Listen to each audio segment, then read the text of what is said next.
Hello students, टैक्सोलॉजी in biology में आप सभी का स्वागत है। आज के इस वीडियो में जो टॉपिक हम लोग करने वाले हैं वो है binomial nomenclature, classification, taxonomy and systematics. तो ये 4 टॉपिक आज हम लोग कवर करेंगे और सबसे पहले हम लोग देखेंगे बाइनोमियल नोमेनक्लेचर।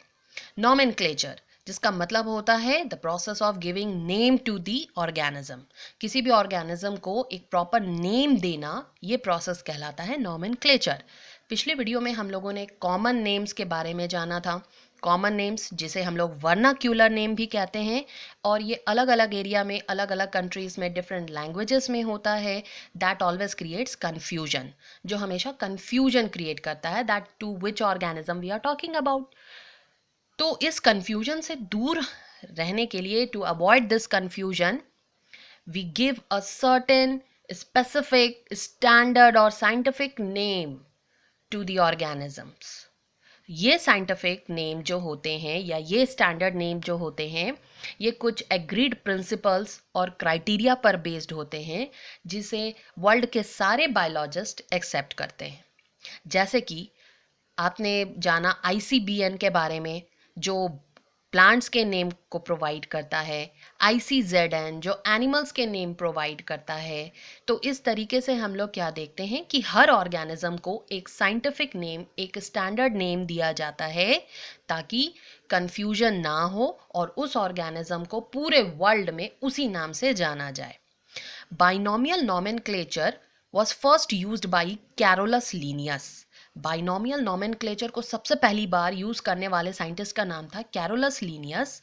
ही यूज्ड 2 वर्ड्स, जिसमें उन्होंने 2 वर्ड का इस्तेमाल किया, one for the genus and one for the species epithet, जिसमें एक जीनस के लिए और दूसरा स्पीसीज नेम के लिए इंडिकेट किया। बाइनोमियल नोमेनक्लेचर इन्वॉल्व्स 2 वर्ड्स और 2 नेम्स फॉर ईच ऑर्गेनिज्म। हर एक ऑर्गेनिज्म में आप देखेंगे, हर एक ऑर्गेनिज्म का जो नाम होगा इस नोमेनक्लेचर के अनुसार उसके 2 नेम होंगे या उसमें 2 वर्ड होंगे। First generic and the second species name. पहला जेनेरिक नेम और दूसरा स्पीसीज नेम होगा। कुछ एग्जाम्पल्स हम लोग देख लेते हैं जो NCERT में दिए हुए हैं, जैसे कि मैंगो। मैंगो का अगर हम लोग साइंटिफिक नेम देखते हैं that is Mangifera indica. Human का अगर साइंटिफिक नेम देखते हैं that is Homo sapiens. House fly का देखते हैं मस्का डोमेस्टिका। और वीट का अगर हम लोग देखें तो triticum aestivum. These are the scientific names, standard name, और इस नेम से इन सभी ऑर्गेनिजम्स, इन सभी प्लांट्स या एनिमल्स को पूरे वर्ल्ड में जाना जाता है। तो मैंगीफेरा इंडिका, ये यहाँ आप 2 वर्ड देख रहे हैं, 2 नाम देख रहे हैं, जिसमें मैंगीफेरा जो है that represents genus and indica represent species. ठीक वैसा ही ह्यूमन में Homo represents genus and species sapiens हो जाएगा। मस्का डोमेस्टिका में अगर हम लोग देखें तो Musca represent genus and domestica represent species. Triticum अगर हम लोग देखें that is genus and aestivum is species. तो इस तरीके से हम लोग देखते हैं कि ये जो नेम है, इनके ये स्टैंडर्ड नेम्स हैं। ये जो मैंगो या ह्यूमन, हाउस फ्लाई, वीट है, उनका ये स्टैंडर्ड नेम है। अब ये स्टैंडर्ड नेम को लिखने के लिए कुछ यूनिवर्सल रूल्स होते हैं, जैसे कि सारे बायोलॉजिकल नेम्स जो होते हैं they are generally in Latin and that's why they are written in italics, और इसीलिए उनको इटैलिक्स में लिखा जाता है।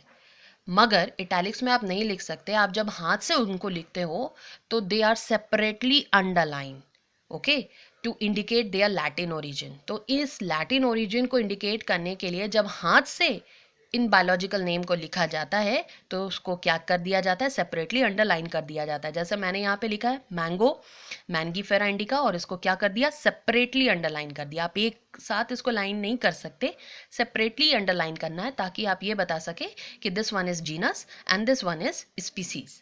इसके अलावा हम लोग क्या देखते हैं कि जो जीनस का नेम होता है that will always starts with a capital letter and species name always starts with a small letter, okay.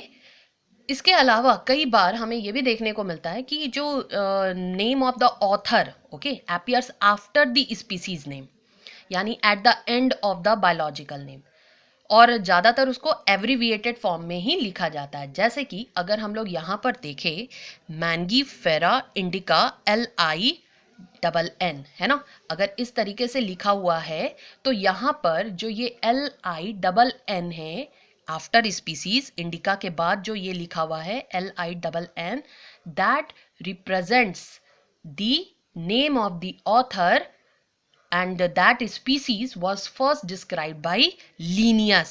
तो Linnaeus ने सबसे पहली बार इसको डिस्क्राइब किया, इसीलिए इसका नाम स्पीसीज के बाद लिखा जाएगा और ये एब्रीविएटेड फॉर्म में लिखा जाएगा। So this is the name of the author. I hope ये आपको समझ में आया हो। नाउ ये बाइनोमियल नॉमेनक्लेचर के बाद अब हम लोग देखने वाले हैं क्लासिफिकेशन। तो क्लासिफिकेशन क्या है?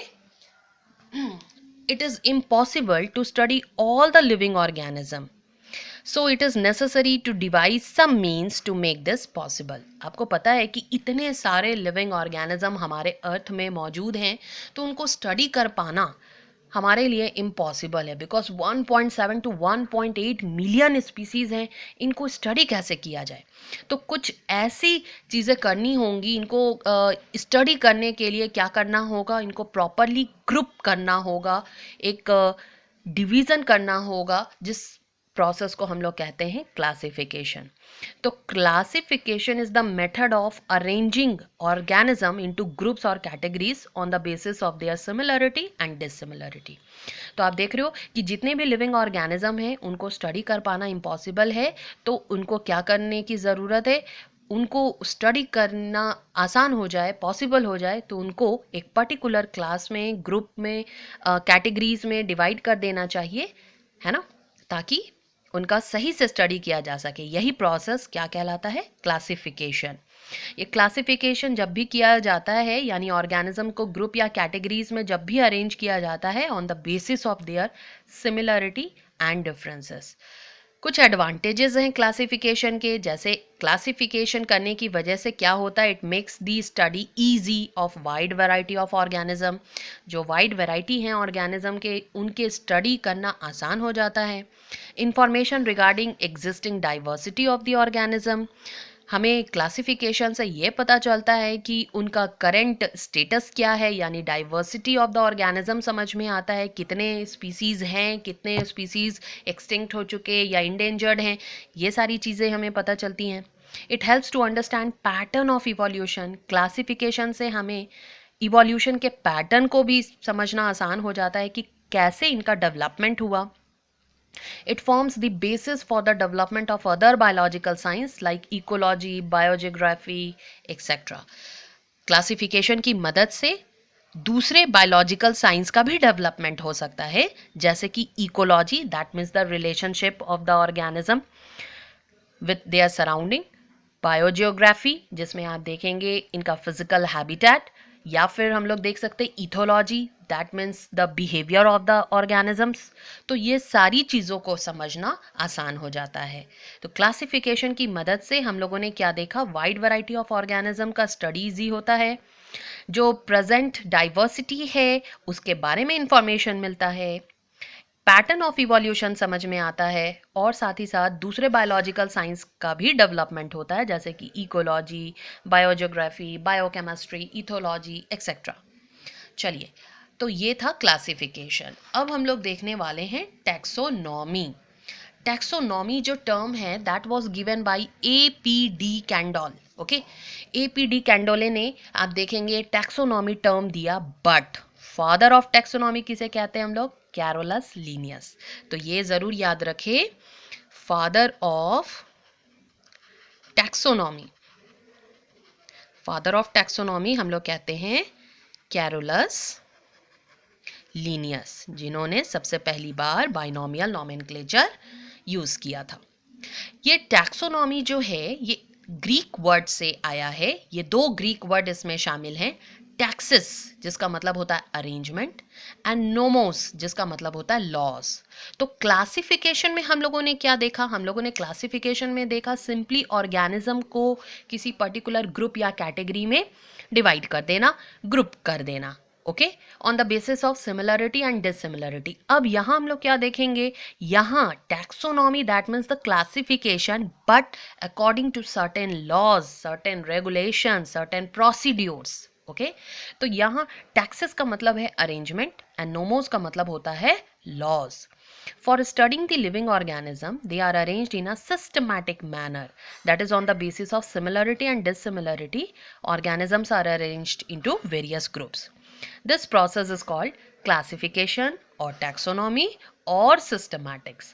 तो यहाँ हम लोग क्या देखेंगे कि सबसे पहले क्लासीफाई करना है ना, किसी भी ऑर्गेनिज्म को एक पर्टिकुलर ग्रुप में या कैटेगरीज में डालना, दैट इज द क्लासिफिकेशन, जो सिंपली आपने देखा सिमिलरिटी और डिसिमिलरिटी के बेसिस पर हुआ. टैक्सोनॉमी, टैक्सोनॉमी क्लासिफिकेशन का ही एक वास्ट वर्जन है कह सकते हैं. कहने का मतलब है कि यहाँ क्लासिफिकेशन होगा but according to certain rules and regulation, certain procedures with nomenclature, यानी कि नाम के साथ यहाँ टैक्सोनॉमी में क्या होगा, क्लासिफिकेशन होगा. And what about the systematics, systematics जो है वो टैक्सोनॉमी से भी वास्ट होगा और इसमें हम लोग देखेंगे कि क्लासिफिकेशन, टैक्सोनॉमी और साथ ही साथ इवोल्यूशनरी रिलेशनशिप भी शामिल होगा. तो यहाँ हम लोग क्या देखते हैं, external and internal structure, structure of the cell, development process and ecological information of organism forms the basis of modern taxonomic studies. Modern taxonomic studies का जो basis है उसमें हम लोग organism का केवल similarity dissimilarity नहीं बल्कि कौन कौन से बेसिस पर सिमिलरिटी डिसिमिलरिटी देखते हैं, एक्सटर्नल और इंटरनल स्ट्रक्चर यानी मॉर्फोलॉजी भी और एनाटॉमी भी, structure of the cell, cell का कैसा स्ट्रक्चर है, डेवलपमेंट प्रोसेस यानी कि evolutionary pattern and ecological information of organism. साथ में इकोलॉजिकल इंफॉर्मेशन भी ऑर्गेनिज्म का ज़रूरी है, यानी कि किस हैबिटेट में कैसा रिलेशनशिप, यानी कि उसका बिहेवियर कैसा है, ये सारी चीज़ें आ जाती हैं. Hence, characterization, identification, classification and nomenclature are the process that are basic to taxonomy. तो क्लासिफिकेशन में हम लोगों ने सिंपली क्या देखा, क्लासिफिकेशन जिसमें ऑर्गेनिजम्स को ग्रुप किया जाता है, कैटेगराइज किया जाता है on the basis of similarity and dissimilarity. लेकिन टैक्सोनॉमी में क्लासिफिकेशन किया जाता है, उसका कैरेक्टराइजेशन किया जाता है, आइडेंटिफिकेशन किया जाता है और साथ ही उसको एक प्रॉपर नाम दिया जाता है, नॉमेनक्लेचर. क्लियर है? तो हुआ ना क्लासिफिकेशन का वास्ट वर्जन टैक्सोनॉमी. अब सिस्टमैटिक्स में अगर हम लोग देखें तो सिस्टमैटिक्स जो है ये एक लैटिन वर्ड से आया है जो है सिस्टमा. तो systematics derived from Latin word systema which means systematic arrangement of organism, जिसका मतलब क्या होता है, systematic arrangement of organism. Linnaeus used Systema Naturae as the title of his publication. ये एक बहुत इंपॉर्टेंट पॉइंट है. कैरोलस लीनियस ने Systema Naturae टाइटल दिया था अपने पब्लिकेशन को. ये जरूर याद रखे, पूछा जाता है कि लीनियस ने अपने पब्लिकेशंस का क्या नाम रखा था, दैट इज सिस्टेमा नैचुरी. एंड इवन ये जो सिस्टमैटिक्स वर्ड भी है ये भी सबसे पहली बार कैरोलस लीनियस ने ही इस्तेमाल किया था. यहाँ हम लोग क्या देखते हैं, systematics takes into account evolutionary relationship between organisms. Systematics में खासकर हम लोग क्या देखते हैं, जो ऑर्गेनिजम्स हैं उनके बीच कैसा इवोल्यूशनरी रिलेशनशिप है, उनकी एंसेस्ट्री हम लोग देखते हैं, उनका पैटर्न ऑफ डेवलपमेंट देखते हैं, ये सारी चीज़ें इंक्लूड करते हैं. तो ये टैक्सोनॉमी से भी क्या है, ज़्यादा वास्ट है. तो इस तरीके से हम लोगों ने क्या देखा कि सिस्टमैटिक के अंदर आ जाएगा टैक्सोनॉमी, साथ में इवोल्यूशनरी रिलेशनशिप. टैक्सोनॉमी के अंदर आ जाएगा classification as well as nomenclature. तो आप क्या देखेंगे कि जो सिस्टमैटिक्स है अगर हम लोग इसको देखें तो सिस्टमैटिक्स के अंदर आ जाएगा टैक्सोनॉमी, सिस्टमैटिक्स इसके अंदर आ जाएगा टैक्सोनॉमी और टैक्सोनॉमी के अंदर आ जाएगा क्लासिफिकेशन. तो इन्हीं को मॉडिफाई करते हुए हम लोग कहाँ तक पहुँच जा रहे हैं, सिस्टमैटिक्स तक. क्लासिफिकेशन में सिंपली हम लोगों ने क्या जाना, ऑर्गेनिजम्स को ग्रुप किया जाता है, कैटेगराइज किया जाता है on the basis of similarity and dissimilarity. जब क्लासिफिकेशन के साथ साथ उसको एक प्रॉपर नॉमेनक्लेचर भी दे दिया जाए, now that is called taxonomy.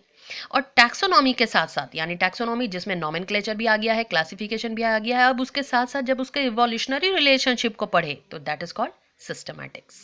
Okay, तो नेक्स्ट वीडियो में हम लोग करने वाले हैं टैक्सोनॉमिक कैटेगरीज.